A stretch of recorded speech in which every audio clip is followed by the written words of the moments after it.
Good morning. You're looking at a live view of Starship as it awaits its first ever integrated flight test from Starbase, Texas, in just a little over from 40 minutes from now.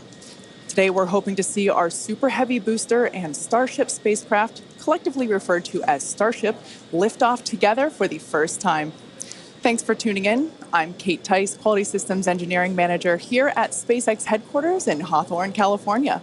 And I'm Shiva Bharadwaj, a space operations engineer here at SpaceX. Now, as many of you know, Starship is SpaceX's latest and largest vehicle developed to date. It represents a fully reusable transportation system designed to carry both crew and cargo to Earth orbit, the moon, Mars, and beyond. If you've been following the development of Starship over the last couple of years, you know we've been doing a lot of testing leading up to this big one. Once fully developed, it will be the world's most powerful launch vehicle with twice the thrust of Saturn V rocket and the ability to carry up to 150 metric tons to orbit. For reference, a 1-liter bottle of water is 1 kilogram, so 150 metric tons is basically 150,000 1-liter bottles of water, or, as I like to think of it, one rather lonely blue whale. Now, today's test will be the first of many as we work towards transitioning Starship from a developmental to an operational program. Our primary objective today is to gather as much data as we can around the fully integrated vehicles. That means the booster and the Starship and the ground systems.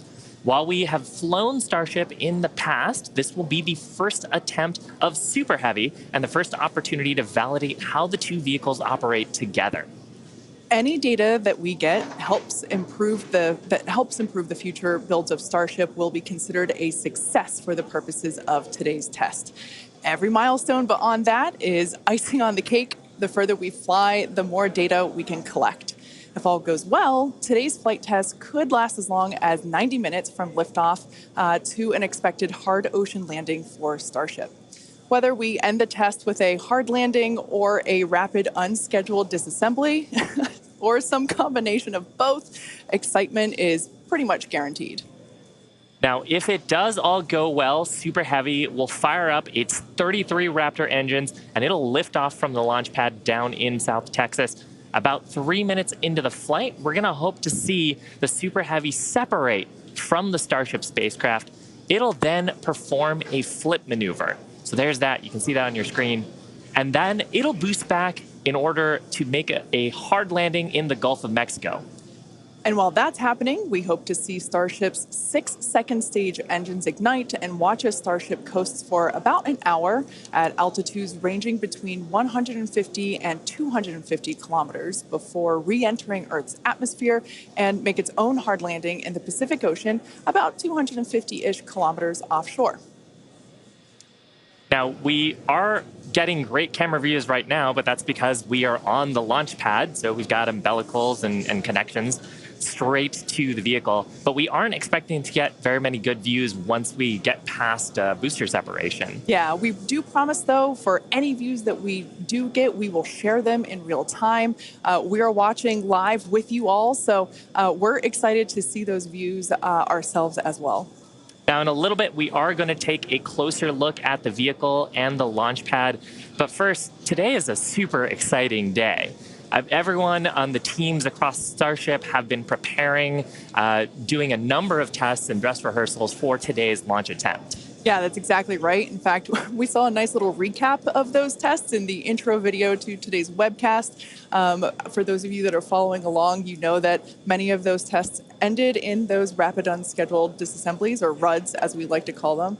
And it's been a long road to today. Just in 2022 alone, we had 9 static fires. We've had a couple of wet dress rehearsals. And of course, the launch control team has done numerous simulations as well. So major shout out to the teams that have been preparing for today's full up integrated test. In fact, we've got a shot of Star Command at the South Texas launch control team. Look at all the people ready for today's launch attempt. Yeah, that right there is our South Texas Launch Control Center.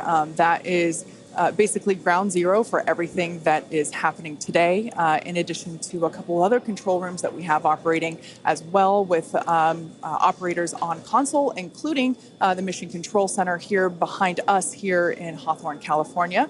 But with that being said, our very own Zachary Lupin is one of our SpaceX employees at our watch event in South Padre Island. Hey, Zach, how are things going on the ground? It is a great day for a test launch today, Kate. Hello, everyone. My name is Zachary Lupin, and I'm an avionics reliability engineer here at SpaceX, and I'm at the Cameron County Amphitheater, where a growing number of SpaceX employees are gathering to watch what we hope is the first liftoff of a fully integrated Starship. Now, the Starship team has worked incredibly hard for today's launch test. Over the past weekend, teams held a launch readiness review, which included a comprehensive review of all of our vehicle systems, looking at avionics, GNC, communications, software, structures, as well as our Raptor engines and propulsion in general.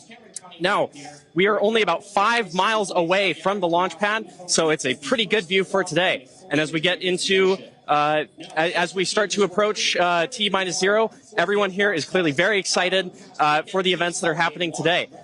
So as we get closer to T-0, I'm going to throw it back to Hawthorne to talk more about a rocket.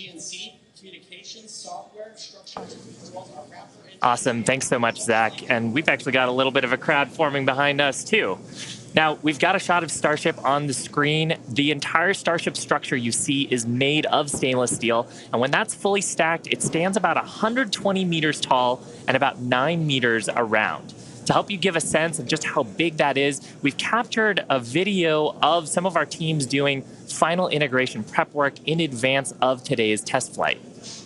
Just like Falcon 9, Starship has 2 stages, which we will talk a little bit more about in a minute. But in addition to those 2 stages, Starship actually has a 3rd stage called Stage 0. It consists of all the launch pad infrastructure built around the rocket. You can see a great view of it there on your screen. It's truly an engineering feat in its own right. And I feel like it's something we don't talk about very often. There's a lot of infrastructure that goes into fueling and preparing the launch vehicle before a large test like this, really any launch. Now, let's talk about Super Heavy. The name says it all. It's super, it's heavy, it's super heavy.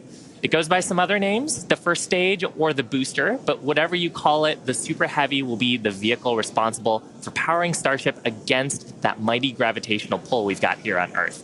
And when it's fully operational, it's going to get Starship to orbit.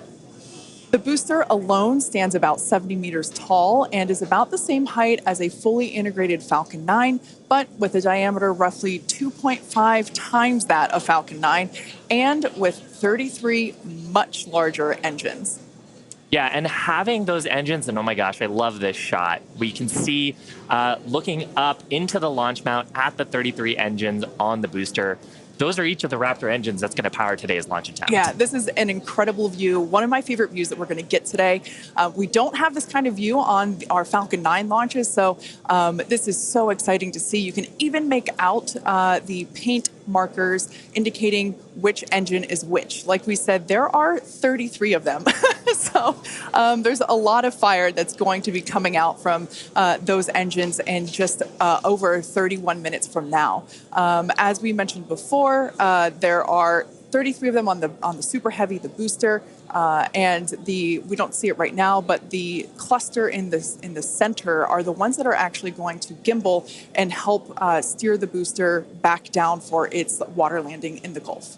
Yeah, and they're a little bit different, Kate, than our Falcon engines. So on Falcon, we use a gas generator cycle. Here's a fantastic shot, actually, at the inner stage, so we can see the 6 engines that are on the ship side, 3 gimbaling in the middle, and then the vacuum engines, you can see 2 of them, and the other ones on the other side of the cluster in the middle here. So Raptor's a little bit different. It uses something called stage combustion, which means we basically pre-burn both the fuel side and the ox side, and then get those up to the right temperatures and pressures, and then mix them in the combustion chamber. It allows us to get higher thrust and higher efficiency on these engines than on Falcon 9. Now, Super Heavy also has 4 grid fins to assist with orienting itself during the return back to Earth, as today is the fully integrated flight test, and the first one, we're focusing on safely testing just the fundamental systems and operations on the vehicle. So what that means is we won't be attempting to land on land today. Instead, Super Heavy is going to be making that hard water landing in the Gulf. Starship, or the spacecraft, is the second stage and makes up the top portion of the vehicle.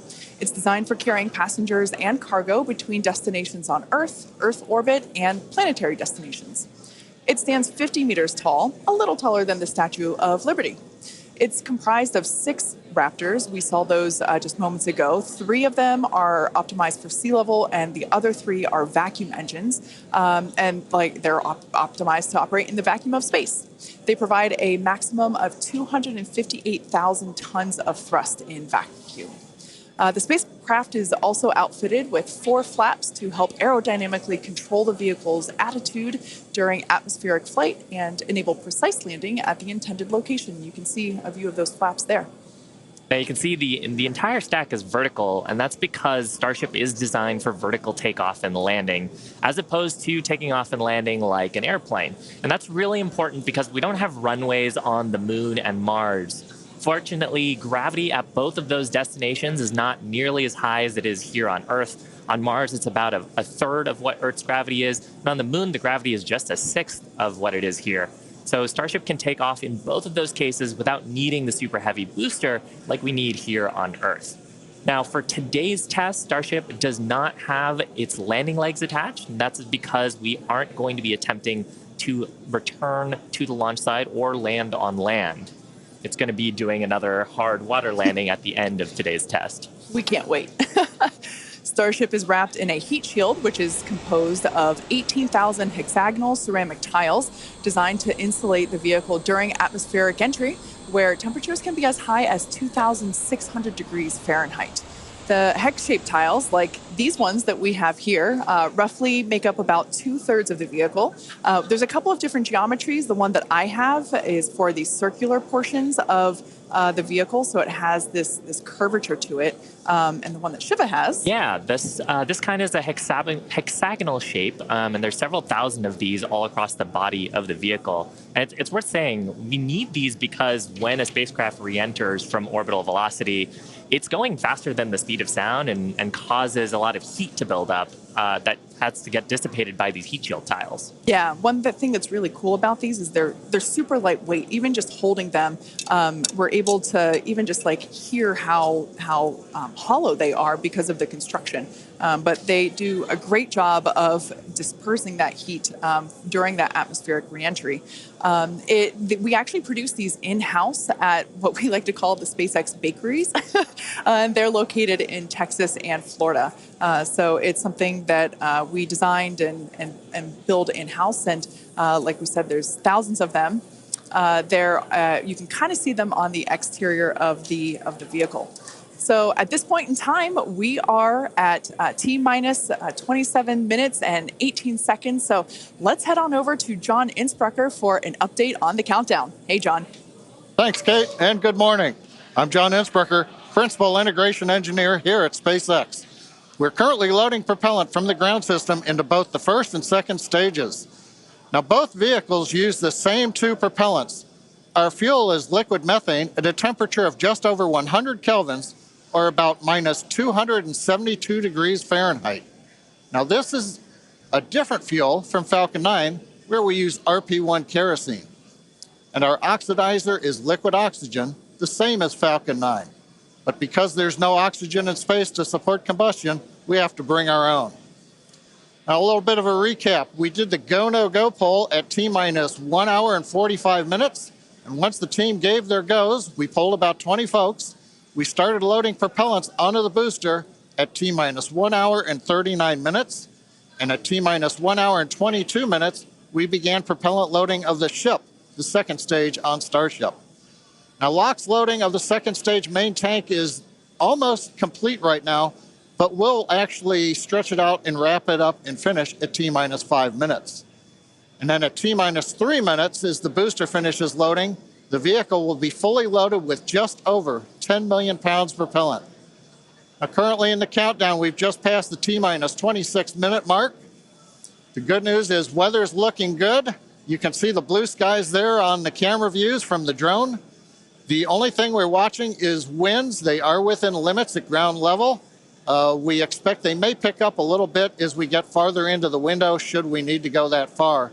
But the good news right now is that the weather is looking good. The range also is looking pretty good. We've moved almost all the boats out of the keep out zone overnight. We are working one, but we're still underway. And right now is a reminder, if for any reason we do not make our test flight today, we have backup launch windows. This could be either 24 or 48 hours after today, and it'll depend on how far we get into the countdown. But coming up on 25 minutes to go, everything is looking good, Kate. In order to make life multiplanetary, we need a fully reusable vehicle that's capable of carrying a huge amount of cargo and a lot of people to orbit and have a pretty quick turnaround. The idea is to effectively reuse launch vehicles just like airplanes. Crowd is getting excited here in Hawthorne behind Mission Control, as you can hear. Now, imagine if you had to wait for a new airplane to be constructed every time you wanted to fly. You'd rarely go anywhere, and it would probably be completely unaffordable for most of us. In order for us to get to Mars and back with lots of people, multiple times, reusability is a must. Now, in the near term and a bit closer to home here on Earth, Starship will be critical to other programs as well. Once it's operational, Starship will deliver the full-size and upgraded version of our Starlink satellites. And that's super exciting because our next generation satellites represent a step forward in Starlink's capabilities and will provide more bandwidth and increased reliability to connect millions of people around the world with high-speed internet. And of course, Starship will fly a number of human spaceflight missions in the lead up to our first missions to Mars. Entrepreneur and pilot Jared Isaacman will command the first human spaceflight on Starship as part of the Polaris program. Jared served as a commander for Inspiration 4, the first all-civilian mission to orbit. Inspiration 4 launched aboard our Dragon spacecraft and Falcon 9 in September 2021, raising over $240 million for St. Jude Children's Research Hospital. The first human spaceflight on Starship will launch as part of the Polaris program, and you can learn more about that series of missions at polarisprogram.com. Now, our first lunar mission around the moon aboard Starship will be led by Japanese entrepreneur Yusaku Maezawa, also known as MZ. MZ flew to space for the first time in December 2021, he purchased all of the seats aboard Starship's first lunar mission in order to give artists and creators from all over the world the opportunity to go. And the hope is that what they will create in space will further inspire all of us here back on planet Earth. Now, over 1 million people applied for this mission, and earlier this year, they announced the final 8 crew members were selected, and you can learn more about them and MZ's mission at dearmoon.earth. Dennis and Akiko Tito are the first 2 crew members announced to fly on Starship's second commercial spaceflight around the moon. This will be Dennis's second mission to space after becoming the first commercial astronaut to visit the International Space Station in 2001, and Akiko will be among the first women to fly around the moon on a Starship. The Titos joined the mission to contribute to SpaceX's long-term goal to advance human spaceflight and help make life multiplanetary. SpaceX is also incredibly honored to be part of NASA's Artemis program to establish a sustainable presence on the moon to prepare for missions to Mars. Starship's early test launches, followed by those regular Starlink deployment missions and propellant transfer demonstrations, are directly advancing NASA's Artemis program, along with SpaceX's ongoing mission to make life multiplanetary. SpaceX will conduct an uncrewed demonstration mission to the moon prior to the Artemis 3 mission, which will mark humanity's first return to the lunar surface in more than 50 years. It's an exciting future, but let's talk a little about how we got to today. Now, Starship testing ramped up in July of 2019 with the Star Hopper prototype. It's sort of a short version of the Starship that we see today. There's a picture of it on your screen, the lovable water tower. Now, standing at just over 18 meters tall, the Star Hopper had a single engine and was test flown to perform landing and low-level altitude maneuvers. Starship's initial flight test was a hop that reached about 20 meters in altitude. This was followed by a second hop, the one that we've got on our screen, that rose to 150 meters in altitude. We took a little jaunt away from the launch pad and ended up landing about 100 meters or so further away from it, and you can see that on your screen. Now, notably, this was the first time that we had used a Raptor engine in flight and demonstrated control of this kind. As a Star Wars fan, I can't not see a flying R2-D2 there. Now, after a series of 150-meter hop tests with earlier prototypes, the Starship program saw a huge breakthrough during a test flight of the vehicle known as serial number 8, or SN8.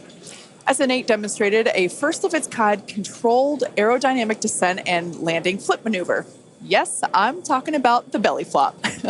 This 12.5-kilometer hop test took place December 2020 and saw the SN8 prototype ascend to an altitude of 12.5 kilometers and conduct a belly flop maneuver. While it didn't stick the landing, the test was a major milestone in the development of Starship. I love seeing the belly flop maneuver. Now, testing continued with the prototype on serial number 9. That was a 10-kilometer flight test in February of 2021.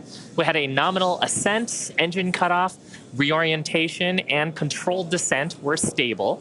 However, we unfortunately had a dramatic ending to the end of that flight when we had a failure on its engine to relight. That resulted in one of those rapid unscheduled disassemblies. But what was really, really exciting about both serial numbers 8 and 9 is how quickly we were able to achieve just our primary objectives in those 2 high-altitude test flights. In addition to getting lots of great data, Starship successfully demonstrated control of the vehicle and subsonic re-entry capability.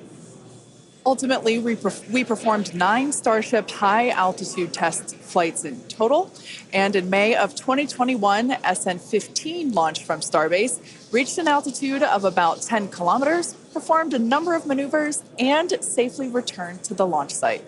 This was the first Starship prototype to fly, control its descent, safely land, and to be recovered in one piece. Now, having achieved that success in our suborbital campaign, one of the next big challenges for upper stage reusability is to survive the high heating hypersonic phase of entry. Combined with the ability to refill our Starship's tank with fuel and oxygen while on orbit is what will enable a fully reusable transportation system that's designed to carry both crew and cargo on these long-duration interplanetary flights, and that's ultimately what will help humanity return to the moon and travel to Mars and beyond in our solar system. So as you can tell, it is nothing but an iterative process to get to the point that we are today and where we will go from here. That iteration is a core process of how we work here at SpaceX. We like to fly and we like to test early and often, both on the side of hardware and software. Yeah, that's an awesome point, Kate. Now, we are continuing our countdown to Starship liftoff just over 17 minutes from now. So, of course, let's check in with John for another status update. John? Thanks, Shiva. Clock is coming up on T-minus 17 minutes from liftoff. We're continuing to click towards 0. However, right now, we've just begun listening in. The first stage team is working a pressurization issue. They're troubleshooting that right now. Now, we do have the option, if need be, if we can't solve this, then we would hold the count and probably treat today as a wet dress and not be able to launch. However, we are continuing to do propellant loading on both the Super Heavy and the ship stages. Now, most recently, we began loading liquid oxygen and methane fuel into the header tanks on Starship. At the very top, just underneath the nose there are 2 small spherical tanks. That's where the fuel and liquid oxygen header tanks are. That started at T-minus 27 minutes, and that propellant loading will continue until T-minus 9 minutes.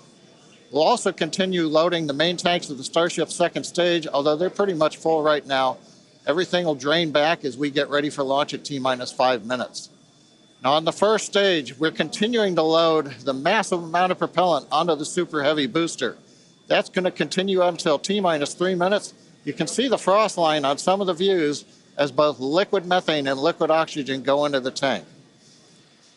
It's 16 minutes and counting. We're also currently configuring the launch pad for liftoff. The booster hold downs are being prepared for the release at liftoff, and the second stage quick disconnect is beginning its configuration for release. The liquid oxygen and methane that are going into the second stage go through that quick disconnect. You can see it in some of the views, the arm that comes out just to the base of the second stage. Now it'll move out of the way as we lift off. At the same time, the SpaceX team continues to check in with the Coast Guard.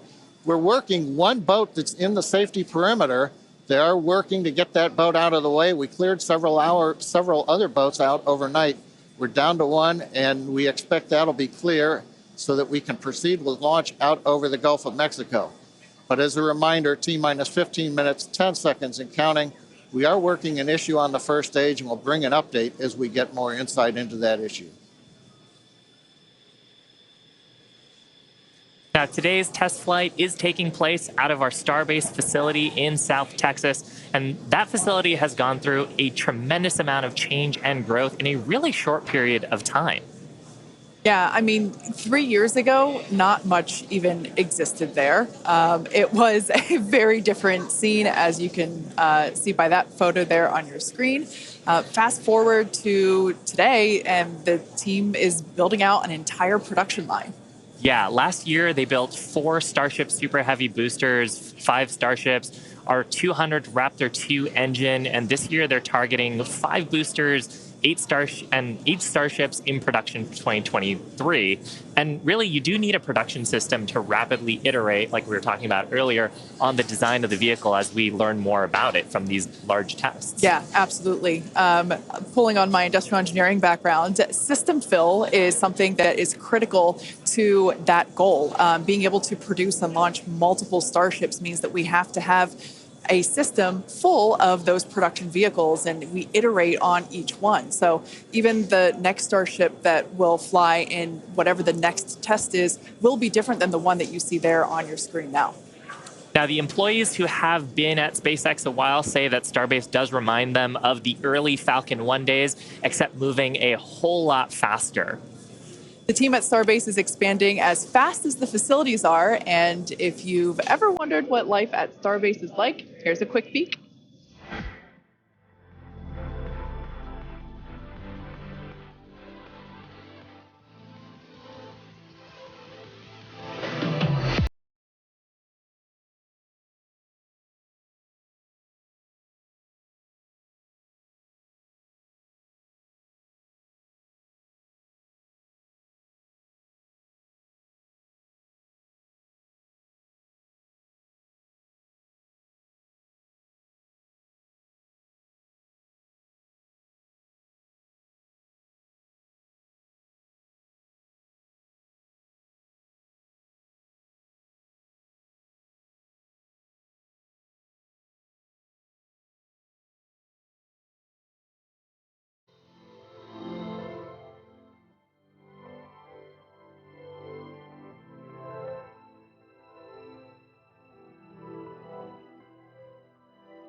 Starbase directly employs more than 1,800 employees and is actually the largest employer in the area.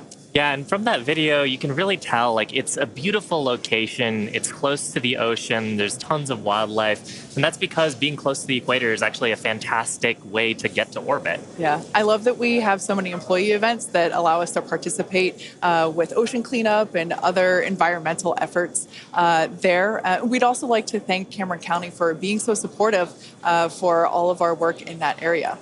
Now, in addition to Starbase, we'll soon be adding another Texas location to the SpaceX family.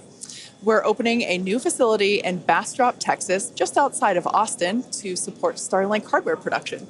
The new facility will be over 500,000 square feet of manufacturing space, and the team has already started hiring. Now, we have all kinds of openings in production and manufacturing for technicians and leadership and manufacturing engineers and all kinds of site support roles. Basically, if you can think of a role, we're probably hiring for it. So if you're interested in helping expand human life to other planets or helping internet access here on Earth, consider becoming part of the SpaceX team at spacex.com/careers. Now, with that, let's check back in with Zach down at Starbase one last time before launch. Howdy, Zach. Hello, Kate and Shiva again. You can really feel the energy here at South Padre Island as more of the SpaceX team have gathered. We're standing just over 5 miles away from the launch mount, and so from here we've got a very nice view. I would basically say these are some of the best front row seats you could get, and might I add, beachside as well. Now, the Starship team has worked incredibly hard to get ready for this test, and we're all clearly excited for T0. And as we get into the final moments, one issue that could hold the countdown or cancel the test altogether is if a boat enters the safety perimeter. Now, over my shoulder is the Gulf of Mexico, which is normally very open to all of the boaters and fishers. However, today, SpaceX is closely coordinating with the United States Coast Guard to establish a safe zone and ensure public safety. And up to T0, SpaceX is in regular communication with the Coast Guard to ensure there are no boats in the area leading up to the launch. Now, fingers crossed that does not happen. Now, I'll throw it back to the folks at Hawthorne as we get closer and closer to that T-0. To all of the boaters and fishers, however, today, SpaceX is closely coordinating with the United States Coast Guard to establish a safe zone and ensure public safety. And up to T0, SpaceX. We're just inside T-9 minutes and counting. We're listening on one of the background loops right now. Flight director is talking about the issue we've had on first stage, working the pressurization system. Decision right now is that we are going to stop the launch for today. We're going to transition the launch attempt to a wet dress rehearsal. So that means we're going to continue with the countdown sequence of events. We'll continue loading propellant, finishing up here shortly on the second stage. We'll also continue loading propellant onto the first stage, wrapping up at T-3 minutes. We're also going to go through pressurization steps, other steps of the countdown. This will be a full validation for the team, but currently the plan right now is we're waiting for final word, is that I think at T-10 seconds, we will finally stop the clock and then recycle the countdown for today. Now we're inside T-8 minutes and counting. We're continuing to load propellant on both the first and second stage. You can see the Starship second stage with the heat shield tiles there. Carriage arms are open. You can see the condensation around the first stage tank as we load liquid methane and liquid oxygen into the large super heavy first stage. Now that propellant loading is continuing until T-3 minutes. As a reminder, and there's our great view looking up at the Raptor engines, the 33 engines. There's an outer ring of 20 engines, and then there's an inner set of 13. Those are the engines that can gimbal and adjust the course of the Starship vehicle on the way up. And of course, the first stage as it comes back down towards the water landing in the Gulf of Mexico. Now, when both stages are loaded, you can see the condensation frost on the side of the first stage. We'll have just over 10 million pounds of liquid propellant on board. Inside T-7 minutes, we're continuing to count. Team is preparing for the hold and scrub at T-10 seconds. Now, the good news is everything's been going good. We're just working that one issue. So we are continuing to count. Team will get this as an excellent opportunity to run the end-to-end of the system. Now, in a launch, in the next few minutes, the guidance system would be performing its final alignment. We will be doing that this morning. The automated flight termination system would be armed. We won't need to arm it today as we won't be flying. And we'll do final thrust vector control checkouts, what we call wiggles of the Raptor engines on the first and second stages. Now, normally in a countdown, if we needed to hold, there's a view of the second stage Raptor engines just above the first stage. Now, as I mentioned, in a regular countdown, if we needed to hold, that would come at T-40 seconds. That's the point in the countdown where we can pause to wait for final checkouts or pressurization to complete. Now, earlier this morning, we thought we might have to hold at 40 seconds. Everything's looking good. except for the one pressurization issue that the team is going to have to troubleshoot after this morning. So we won't stop at 40 seconds right now. We'll continue all the way down to 10 seconds, and then we'll go into a recycle.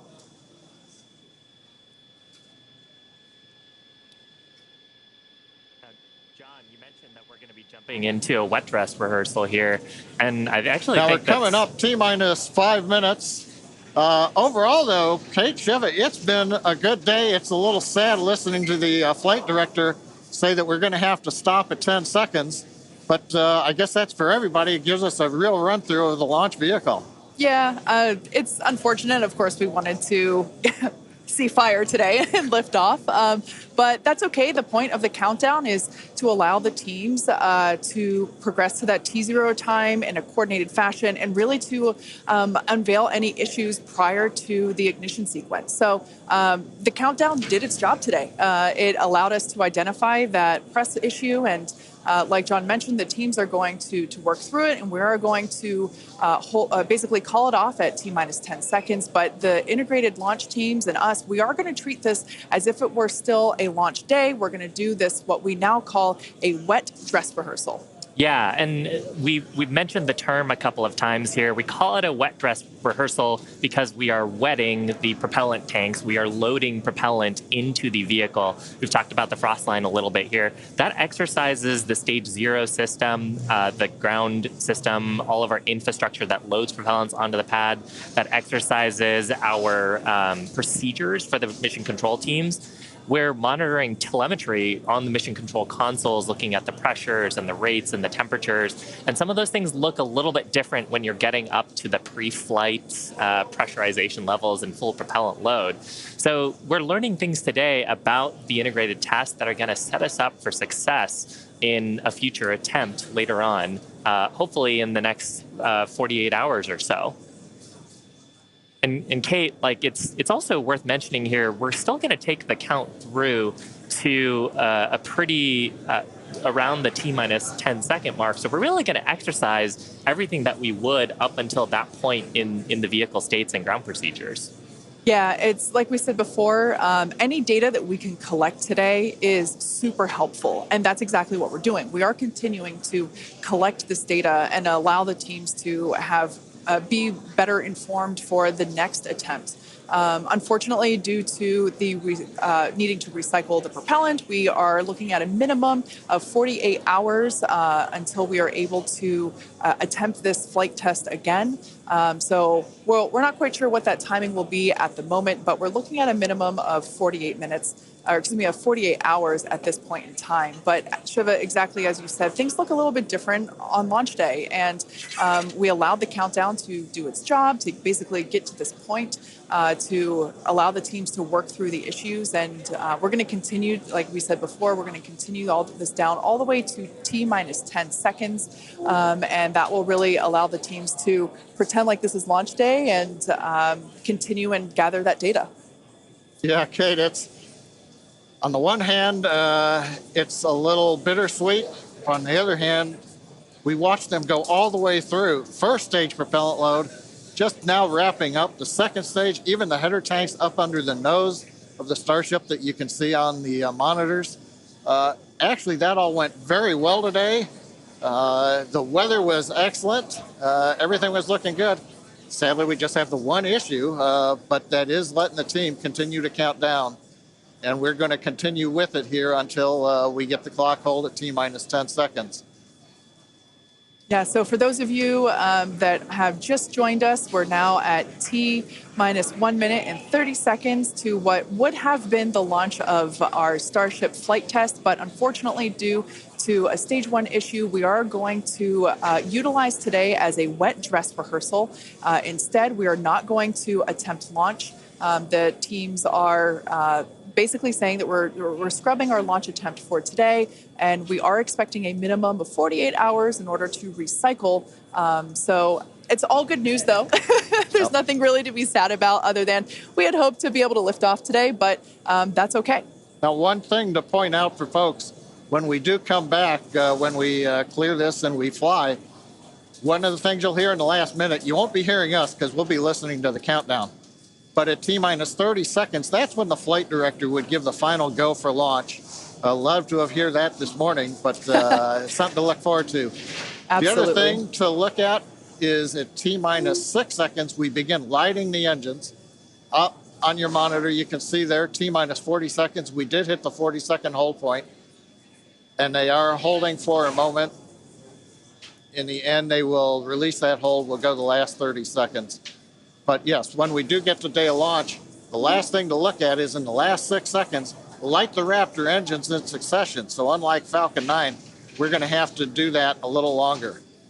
We're hearing right now the clock is going to hold here at T-minus 40 seconds. The Super Heavy and Starship are looking good.